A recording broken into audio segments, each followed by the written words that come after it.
So we call this the Great Lake District Adventure Tour, and the first 2 days were spent just getting to London. Here we are at the airport in Edmonton, boarding our flight to Toronto. It was a quick flight to Toronto and then an overnight flight from Toronto to Heathrow.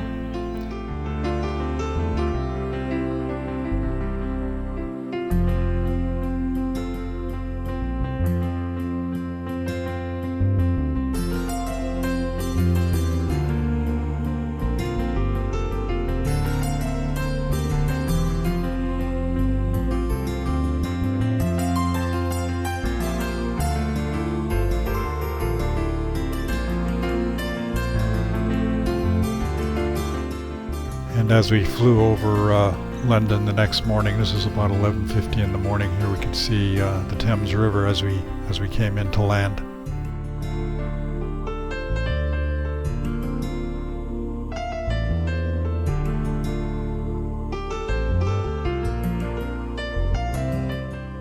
On day 3, we spent most of the day just touring around London. We boarded a hop-on, hop-off bus, which took us all around the various scenic places of London, all the landmarks and the sites that are famous in London, including the Tower Bridge.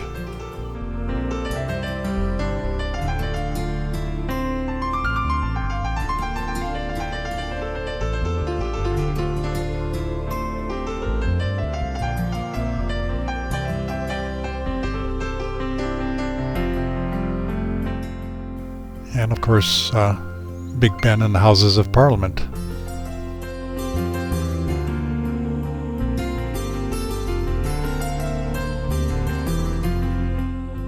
No trip to London is complete without a visit to Buckingham Palace and the various beautiful gardens around it.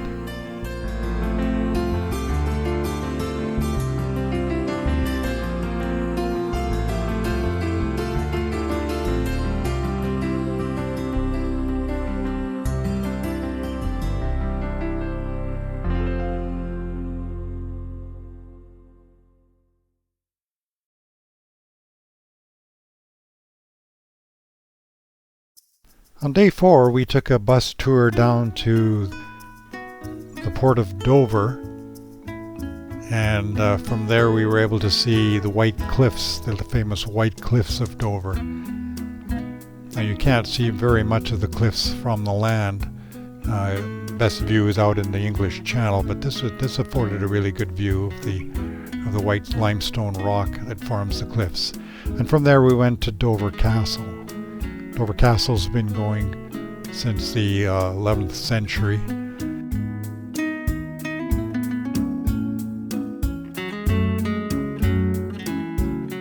It also contains 2 of Britain's oldest lighthouses.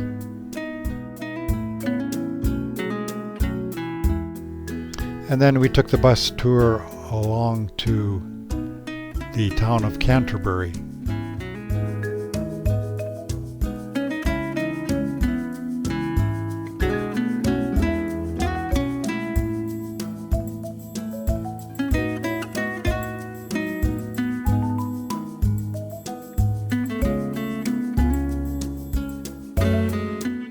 Of course, Canterbury is famous for the world-famous Canterbury Cathedral.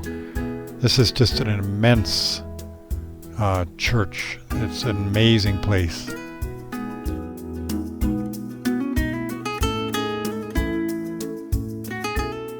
The architecture of this place just goes on and on forever. There's all these carvings on the walls and just amazing architecture.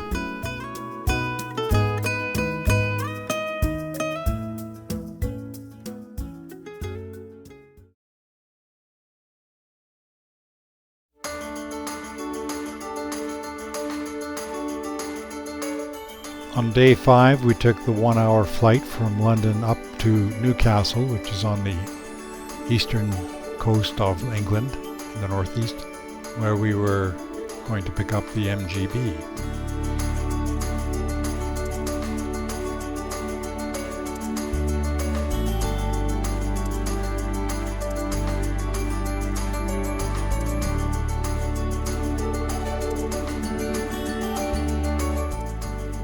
our landing in Newcastle.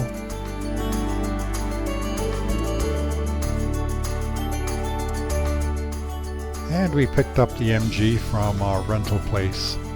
It's a 72 MGB Roadster in gunmetal grey with a red interior. Of course, it's got the right-hand drive.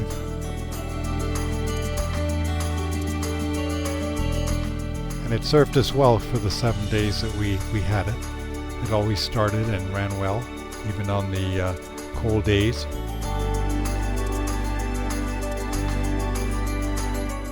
The weather was not that great in the area while we were there, so we had to bundle up and keep warm, especially with the hood down.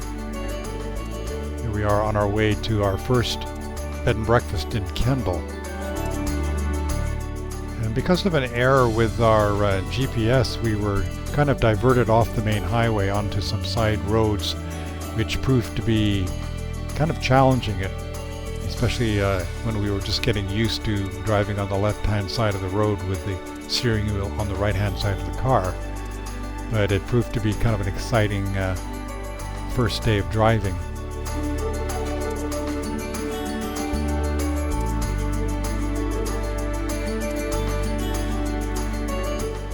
But we did make it into Kendal, and we found our bed and breakfast, which was an old converted watermill called the Watermill Inn.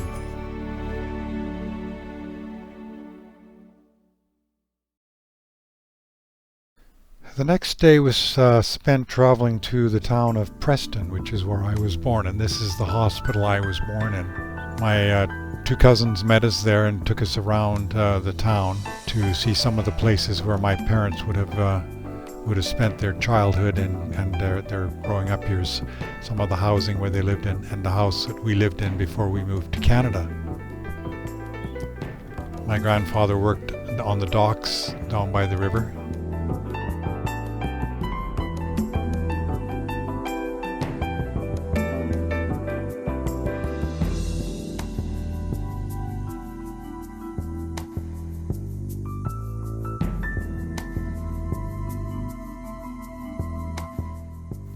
And the following day we drove down to another little town called Settle to meet a third cousin that I haven't seen for probably around 60 years. And from there drove back up to the Lake District. The weather was really beautiful this day, and you can see that the sun was shining brightly.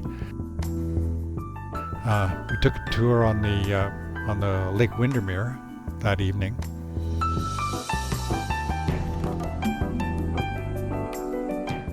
And even though the sun was shining, it was still fairly cool.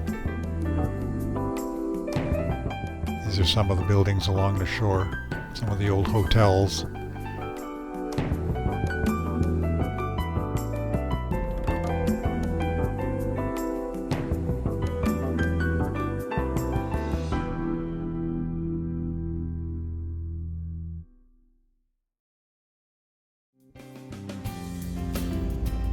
The next day was the beginning of our series of drives through the Lake District. And on this particular day, the weather was quite cold, quite miserable, with some rain in the forecast. So we didn't even take the roof down on this drive.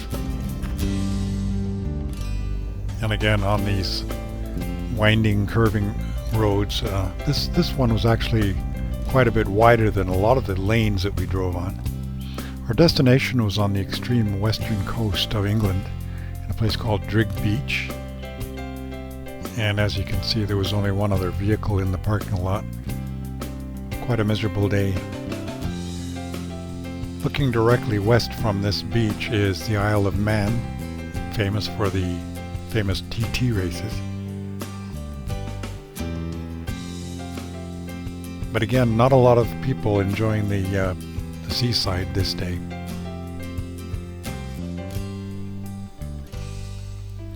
Our next stop was at Muncaster Castle. This is the historic and reputedly haunted castle dating from the medieval age. It's been the home to the Pennington family for over 800 years. It's a treasury of beautiful art and antiques collected through the ages by the family who still live there.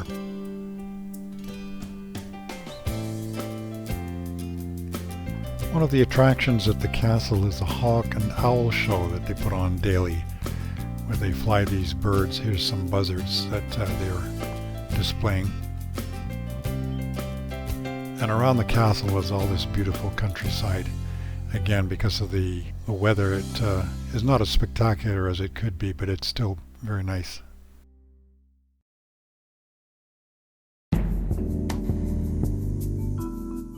The next day was a little bit nicer weather-wise, and we were eventually able to take the roof down on the car.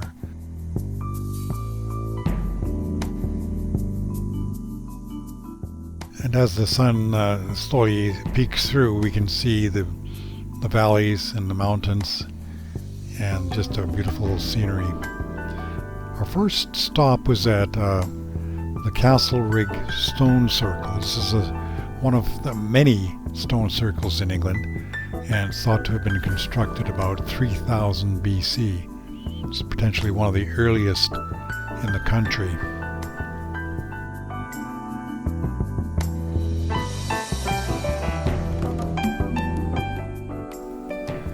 And one of the things that we did notice around the country was the sheep everywhere.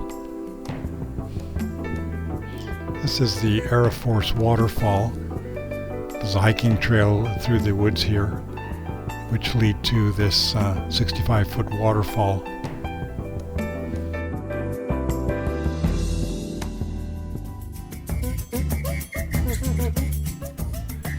So from there we're back on the road, and we managed to get the roof down now as the sun has come out, and it was just a gorgeous day from then on.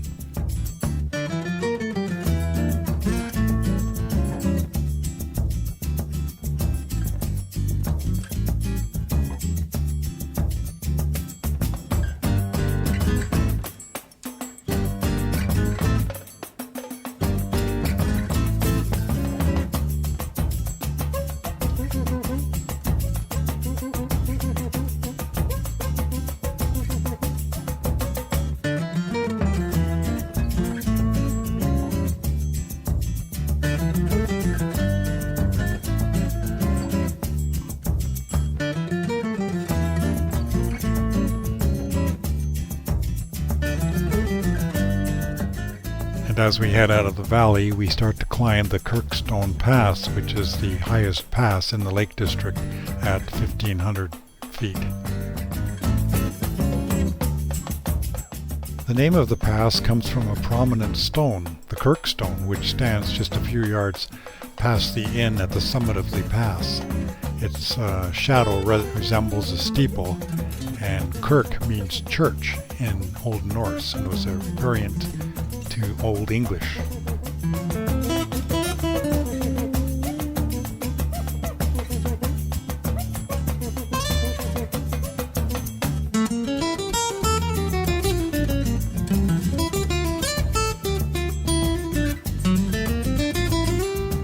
A fun fact to note is that all these stone walls that you see whipping by are built by placing the stones one on top of the other in a very strategic way.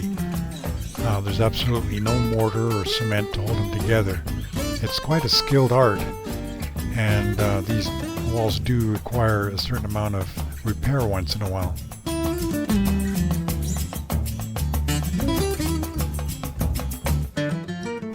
And as we approach the summit of the pass, we have the Kirkstone Pass Inn on the left, which is supposedly dated back to the 15th century. It was converted into an inn in the 1800s.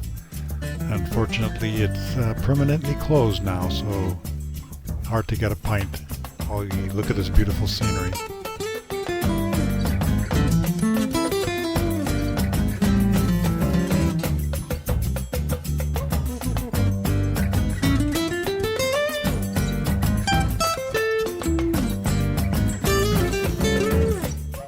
And as we descend down the other side of the pass, the road is not quite as good as the one coming up. Again, very narrow roads, stone walls everywhere.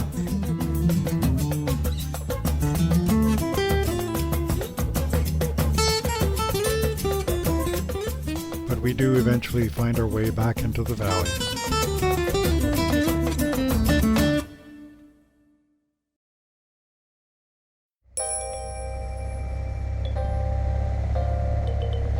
The next day once again brought some clouds and a little bit of rain. We still had the roof down at this point, and here we are approaching Ashness Bridge, a beautiful old stone bridge over this bubbling brook.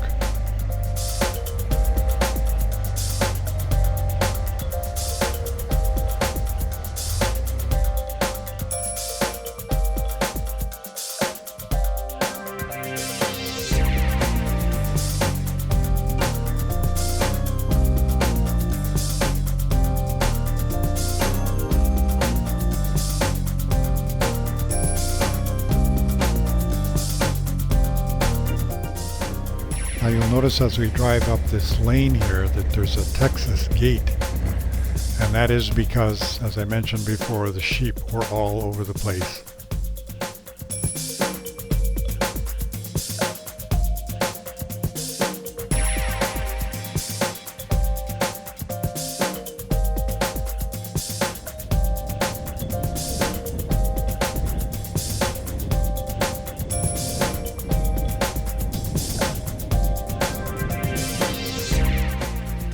We are pulling into the parking lot of an attraction here called the Bowder Stone, which is a big, huge square rock that is perched on an angle and appears to defy gravity.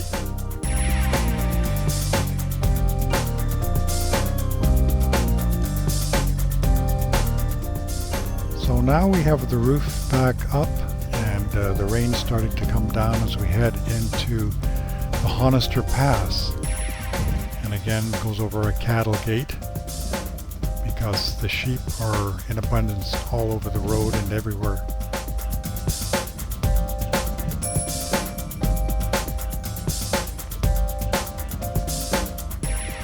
This pass was a little bit more difficult than the one we had done the previous day. It rose up and down quite a bit more and was quite a bit more curvy. The road was also quite a bit narrower. And along the way, we stopped at the Honister Slate Mine. This mine was one of many in England dating back to the 17th century.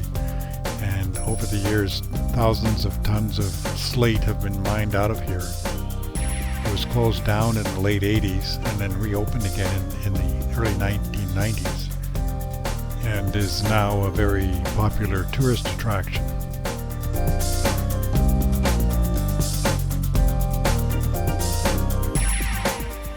From the mine you can look down and see the road winding its way down the other side of the pass into the valley.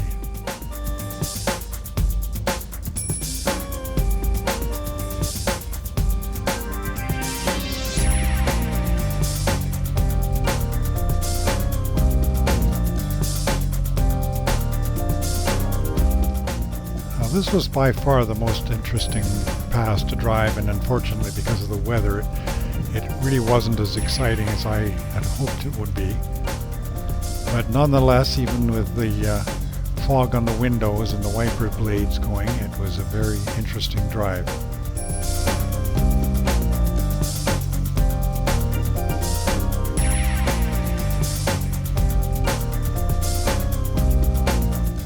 And it finally ends its way in the little town of Buttermere, which unfortunately we were not able to explore too much just because of the weather.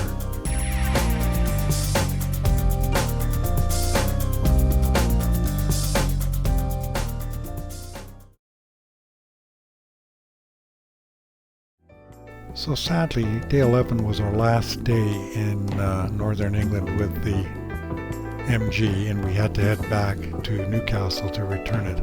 But on our way we stopped at this old Roman fort called Vindolanda, which was occupied by the Romans from 85 AD to 370 AD. The fort is located just south of Hadrian's Wall, which was built around 122 AD, And this is a wall that stretches from one side of England to the other and was built to keep invaders out from the north.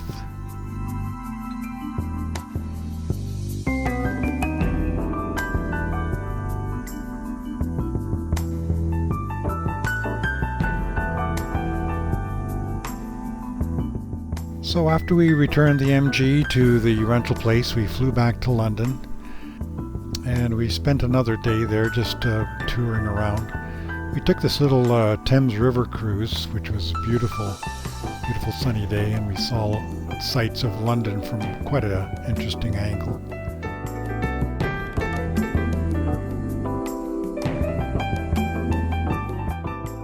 It was a wonderful way to finish off our trip before heading back to Edmonton.